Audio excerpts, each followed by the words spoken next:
قوم سمود نے بھی پیغمبروں کو جھٹلایا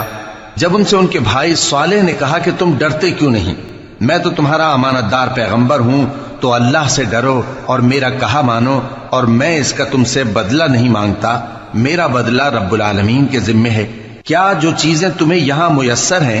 ان میں تم یوں ہی بے خوف چھوڑ دیے جاؤ گے؟ یعنی باغ اور چشمے اور کھیتیاں اور کھجوریں جن کے خوشے لطیف و نازک ہوتی ہیں، اور پہاڑوں میں تراش تراش کر پرتکلف گھر بناتے ہو، تو اللہ سے ڈرو اور میرے کہے پر چلو، اور حد سے تجاوز کرنے والوں کی بات نہ مانو جو ملک میں فساد کرتے ہیں اور اصلاح نہیں کرتے۔ وہ کہنے لگے کہ تم تو جادو زدہ ہو،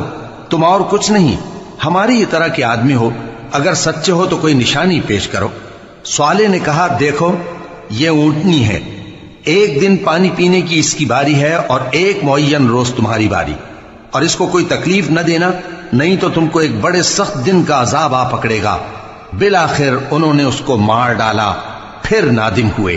سو ان کو عذاب نے آ پکڑا، بے شک اس میں نشانی ہے